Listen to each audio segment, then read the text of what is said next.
ఇవన్నీ సెట్ చేసిన ప్రతి ఒక్కరికి పేరు పేరున కంగ్రాచులేషన్స్. ఈ సినిమా వైబ్ 100% సక్సెస్ అనిపిస్తుంది. ఎందుకంటే రాకేష్ తను చాలా మంచి వ్యక్తి. నేను జబర్దస్త్ షోకి వెళ్ళినప్పుడు అంటే చాలా రోజుల జర్నీ. సో ఎప్పుడు ఎవరి గురించి నెగిటివ్ చెప్పడం కానీ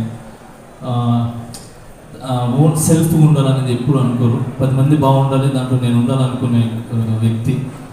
సో చిన్న మెట్టు వేసుకుంటూ ఒక ఇటుక మీద వేసుకుంటూ ఈరోజు ఈ స్థాయికి రావడం అనేది చాలా చాలా గ్రేట్. మీకు అందరి ఒక ఆశీర్వాదాలు ఉన్నాయి.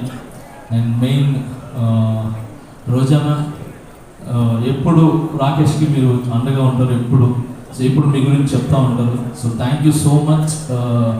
ఈరోజు ఇలాంటి టాలెంట్ని గుర్తించి మీ దగ్గర ఉండి చాలామందికి హెల్ప్ చేశారు మీరు, నాకు తెలుసు. Thank you so much రోజానా.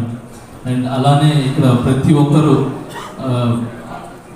అంటే కష్టపడి పైకి వచ్చిన వాళ్ళు, ఇక్కడికి వచ్చిన వాళ్ళందరూ కూడా సుధీర్ కానీ మేము కానీ అండ్ బాలాజీ మన శివబాలాజీ గారు కానీ అండ్ ప్రతి ఒక్కరు ఇక్కడ కష్టపడి వచ్చిన వాళ్ళు అనమాట.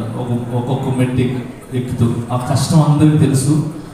అందుకే ఈరోజు అందరూ వచ్చింది కేవలము ఆ కష్టాన్ని ఒక సక్సెస్ అయ్యి ఒక 10 మందికి ఏమంటారు ఆదర్శంగా నిలబడాలని చెప్పి మేమంతా వచ్చాం. సో చాలా కష్టపడినారు మీరు ఈ సినిమా చేయాలని. అండ్ మీ వెనకాల మిమ్మల్ని నమ్మి ఏమంటారు ప్రొడ్యూసర్స్ కావచ్చు, మిగతా అదే తెలుసు. సో అందుకే సపరేట్గా చెప్తున్నాను. సో అండ్ సుధీర్ చెప్పినట్టు సో నిజంగా ఒక భర్త వెనక ఒక భార్య అనేది కంపల్సరీ ఉంటుంది. సో ఆమె ఒక పవర్, ఆమె ఒక దీవెన ఖచ్చితంగా ఉంటుంది. సో ఖచ్చితంగా